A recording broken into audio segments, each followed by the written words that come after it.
हो रही है, बल्कि वोटिंग हो रही थी और जहां पर कि कहा जा रहा है कि वहां के जो वोटिंग का परसेंटेज है उसने सारे रिकॉर्ड तोड़ दिए हैं। वो क्या कह रहा था, सीमांचल के आंकड़े देखिए, 243 में से 24 सीटें सीमांचल में आती है और इन 24 में से किसको बढ़त मिल रही है? एनडीए को 10 से 11, एमजीबी को अगर देखेंगे तो 9 से 13 और जेएसपी को 0 से 1। अगेन कोई यहां पर बहुत हो नहीं है, लेकिन अदर्स के खाते में 1 से 3 सीट जा रही है और ये 1 से 3 सीट जो कही जा रही है, ये जो अदर्स हैं, इसमें ओवैसी सबसे बड़ा नाम है, सबसे बड़ा दावेदार है।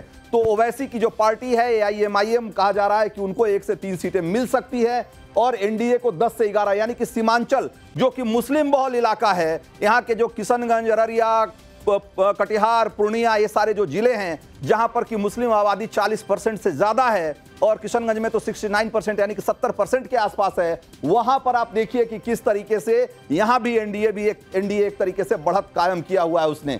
और 9 से 13 सीटें एमजीबी, ये कह सकते हैं कि थोड़ा कांटे की टक्कर है, क्योंकि भाई यहां एक ऐसी आबादी है जो कि महागठबंधन को खुलकर सपोर्ट करती है, उसका लंबे समय से वोट बैंक रही है और उसका फायदा यहां पर उनको मिल सकता है। यहां पर थोड़ी एक तरफा लड़ाई नहीं है, बल्कि कांटे की टक्कर दिखाई दे रही है। करीब 9 से 13 सीटें महागठबंधन और एनडीए को 10 से 11 सीटें मिल सकती हैं। तो ये तो हो गया सीमांचल और तिरहुत का आंकड़ा। अब जरा मिथिला की बारी है। मिथिला में भी आज वोटिंग हो रही है और मिथिला जहां पर के जिसके बारे में रंजीता कह रही थी कि माछ और मखाना यहां का बहुत प्रसिद्ध है, और क्या क्या इस बार आंकड़े वहां के क्या बता रहे हैं जरा देखिए। 243 में से 42 सीटें जो है वो मिथिला के रीजन के अंतर्गत आती है और इन 42 में से आंकड़ा क्या कहता है, 31 से 32, बहुत जबरदस्त। अगर देखा जाए तो मिथिला में जबरदस्त बढ़त मिल रही है एनडीए को, 31 से 32 सीटें 42 में से, यानी कि देखिए कि 42 में से अगर 32 सीटें मिल रही है तो फिर बाकी के खाते में क्या ही जा रहा है। 10 से 11 सीटें महागठबंधन को और जेएसपी जो कि यहां बहुत जोर लगा रही थी उसको 0 और अदर्स के खाते में भी 0, यानी कि यहां पर कोई तीसरा फैक्टर नहीं है। सीधे सीधे मुकाबला तेजस्वी की पार्टी, या यूं कहे कि तेजस्वी के गठबंधन में और नीतीश कुमार की अगुवाई में जो एनडीए का गठबंधन है उसके बीच में है। और उस हिसाब से आप देखिए तो 31 से 32 सीटें एनडीए को और 10 से 11 महागठबंधन को। इस तरीके से अगर देखा जाए तो यहां लड़ाई बिल्कुल एक तरफा है। यहां बिल्कुल आप ये नहीं कह सकते कि कोई कांटे की टक्कर है या कहीं से भी तेजस्वी या महागठबंधन एनडीए को टक्कर देता हुआ दिखाई दे रहा है। तो ये तो हो गई मिथिला की बात। हमने आपको अभी तक जो आंकड़े दिखाए हैं, 3 रीजन के दिखाए, हमने आपको तिरहुत के दिखाए, सीमांचल के दिखाए और मिथिला के दिखाए। और इसके हिसाब से अभी तक देखिए जो मेन टैली है, या यूं कहिए कि अभी तक का जो आंकड़ा जो आपको दिखेगा एग्रीगेट, जो कुल टोटल, वो क्या दिख रहा है जरा टॉप में देखिए जो आपको दिखाई दे रहा है। एनडीए को 76 सीटें, एमजीबी जो महागठबंधन है उसको 36 सीटें, जेएसपी को 1 सीट और अदर्स के खाते में 2 सीट जाती हुई दिखाई दे रही है। यानी कि देखा जाए तो एमजेबी यानी कि महागठबंधन और एनडीए के बीच में करीब करीब 2 गुना का फासला है और ये बहुत बड़ा फासला है। ये जो जेवीसी एग्जिट पोल के जो नतीजे हैं वो कह रहे हैं कि भाई अगर इन्हीं तीनों रीजन को मिला लिया जाए तो इन दोनों पार्टियों के बीच में या दोनों गठबंधन के बीच में 2 गुने का अंतर है। महागठबंधन को 36 और एनडीए को 76। चलिए अब आगे कुछ देखते हैं। अब अगले कुछ रीजन की तरफ बढ़ते हैं और आपको दिखाते हैं कि बिहार में जो मगध है, मगध एक बहुत बड़ा इलाका है और इसके बारे में कहा जाता है कि ये तेजस्वी यानी कि महागठबंधन का एक तरीके से स्ट्रांग होल्ड रहा है लंबे समय से। यहाँ 50 सीटें हैं, 243 में से 50 सीटें मगध में आती है। और मगध में क्या दिखा रहा है आंकड़ा, यहाँ देखिए 21 से 27 सीट एनडीए को और 23 से 29 सीट महागठबंधन को। और जैसा कि मैंने कहा कि ये तेजस्वी का थोड़ा स्ट्रांग होल्ड है, जो गया और जहानाबाद या इस नवादा, इस तरह के जो इलाके हैं, जो जिले हैं, वहां पर महागठबंधन या आरजेडी या कांग्रेस की जैसी पार्टियां जो है बेहतर प्रदर्शन करती रही हैं। तो उस हिसाब से अगर आप देखिए तो यहां पर कमोबेश उसी तरह की फाइट दिखती है। यहां भी जेएसपी और अदर्स के खाते में कुछ भी नहीं जाता दिख रहा है, शून्य है, 0-0 है दोनों ही खानों में। लेकिन अगर देखा जाए तो यहां एकदम टक्कर की लड़ाई है, एकदम आमने सामने की लड़ाई है। और एनडीए 21 से 27 और दूसरी तरफ जो है महागठबंधन 23 से 29, यानी कि बिल्कुल जोरदार लड़ाई है मगध में हुई है। और जैसा कि अभी हमने थोड़ी देर पहले आपको बताया कि मगध में भी इस बार वोटिंग जो है वो पिछले चुनाव के मुकाबले बहुत ज्यादा हुई है और ये देखा जाए तो एनडीए को भी इसका फायदा मिलता हुआ दिखाई दे रहा है। अब जो आखिरी जो नतीजे आएंगे उसमें क्या किस तरह के आंकड़े दिखेंगे वो एक अलग चीज है, लेकिन जो जेवीसी एग्जिट पोल है वो कह रहा है कि मगध में दोनों के बीच में, दोनों गठबंधन के बीच में बहुत ही कांटे की और जोरदार टक्कर हो रही है, जबरदस्त लड़ाई है। तो ये तो आपको हमने दिखाया बिहार के 4 अलग अलग रीजन के आंकड़े, और इन आंकड़ों को देख करके ऐसा लग रहा है कि जो बिहार में इस बार लड़ाई है वो कोई बहुत बराबरी की लड़ाई नहीं है, और एक बार फिर से नीतीश कुमार की सरकार बननी करीब करीब तय है। जो फाइनल टैली इसके बाद, इन 4 रीजन को देखने के बाद फाइनल टैली क्या दिख रही है, जरा उस पर भी गौर करिए। जो फाइनल टैली यहां से देखा जाए तो एक तरीके से जो एनडीए है वो एक तरीके से देखा जाए तो बहुमत के बहुत करीब पहुंचती हुई दिखाई दे रही है। और ये मगध के बाद जो लड़ाई है, जो कि देखा जाए तो ये वो इलाका है जहां पर कि यादवों की संख्या, मुसलमानों की संख्या अगर बहुत ज़्यादा नहीं तो इतनी ज़रूर है कि वहां पर बहुत सारी सीटों पर निर्णायक भूमिका अदा करते हैं। और उस हिसाब से देखा जाए तो ये जो मगध की लड़ाई है वो एक टक्कर की लड़ाई दिख रही है। अब आपको हम जरा दिखाते हैं भोजपुर। हमने आपको 4 रीजन दिखाया, जरा 5वां रीजन देखते हैं। भोजपुर में क्या दिख रहा है? 55 सीटें हैं। अगर देखा जाए तो ये भी बहुत बड़ा इलाका है, और मगध से भी ज्यादा सीटें भोजपुर में आती है, 55 सीटें 243 में से। यहां जरा देखिए, यहां क्या दिख रहा है? यहां 27 से 31 एनडीए, और महागठबंधन के खाते में 23 से 27 सीटें जाती हुई दिखाई दे रही है। तो यहां पर थोड़ा सा एज है, थोड़ी सी बढ़त है एनडीए को।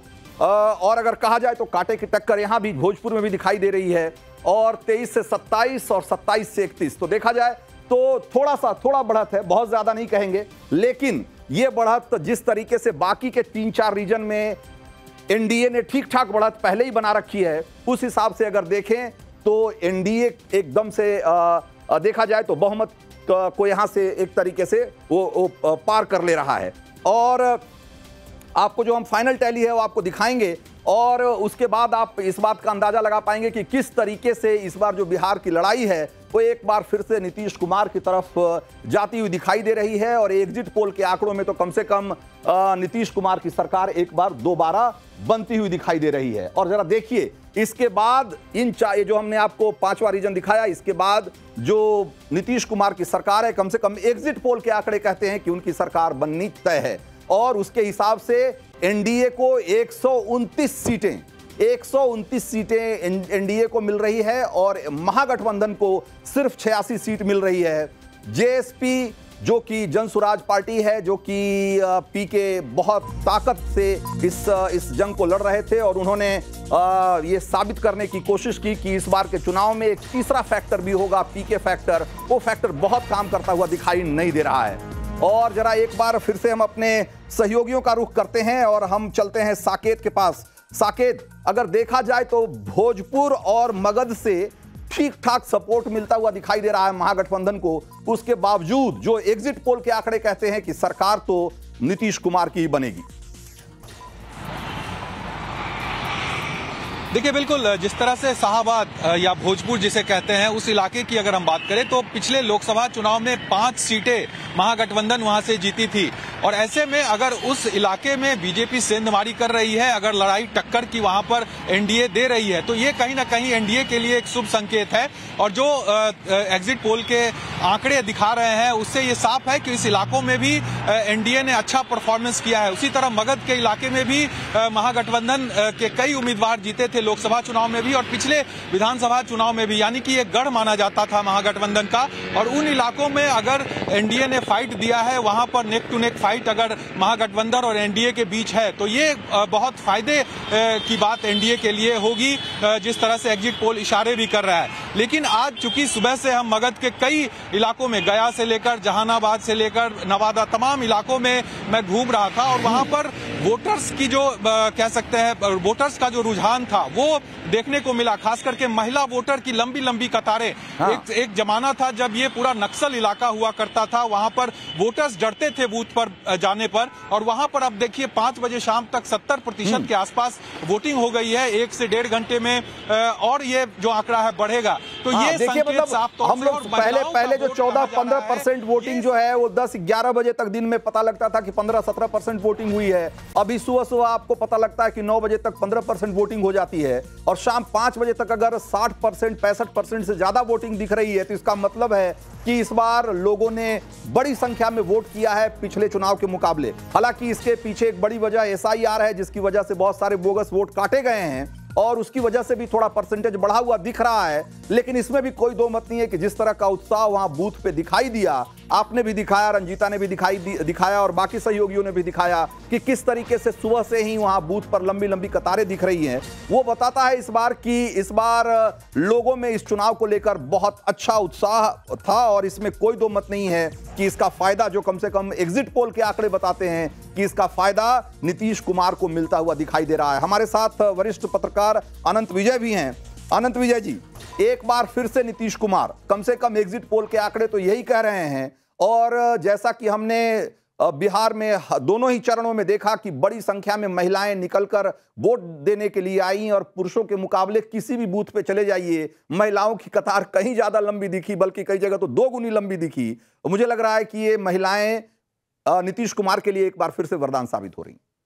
रंजीत जी, देखिए, महिलाएं आज सिर्फ 10,000 रुपए की बदौलत नीतीश कुमार के साथ नहीं आ रही है। नीतीश कुमार ने 2005 से, जब वो सत्ता में आए थे, तब से ही महिलाओं को नर्चर किया। बालिकाओं को साइकिल देने से लेके, स्थानीय निकाय के चुनाव में उनको आरक्षण से लेके, उनके लिए जितने काम किए, उनके साथ निश्चय में भी महिलाओं की भागीदारी सुनिश्चित की गई थी। तो ये पिछले 20 साल की जो बच्चियां उस समय स्कूल में पढ़ रही थी और उनको बस्ता और साइकिल मिला था, अब वो माँ हो गई है, उनके बच्चे हो गए। तो उन्होंने पूरी की पूरी एक पीढ़ी तैयार की अपने लिए। तो मुझे लगता है कि अब 20 सालों बाद नीतीश कुमार को वो महिला वोटर पे कर रहे हैं, और जाहिर सी बात है, जो ये 10,000 रुपए का उन्होंने उन लोगों को रोजगार शुरू करने के लिए 1 करोड़ से अधिक महिलाओं को जो पैसे उनके खाते में ट्रांसफर हुए, उसका असर बहुत दिख रहा है बिहार में।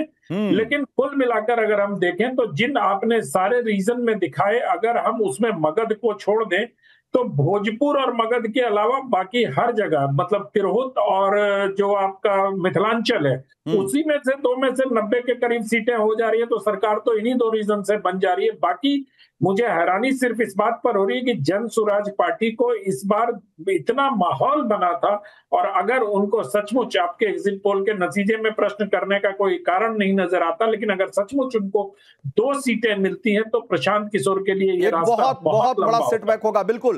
तो हमने अभी तक आपको 4 रीजन के जो आंकड़े दिखाए, उसी से एक तरीके से क्लियर हो गया कि एक बार फिर से नीतीश कुमार की सरकार बनने जा रही है। कम से कम एग्जिट पोल के आंकड़े तो यही बोल रहे हैं। अब जरा 5वें रीजन की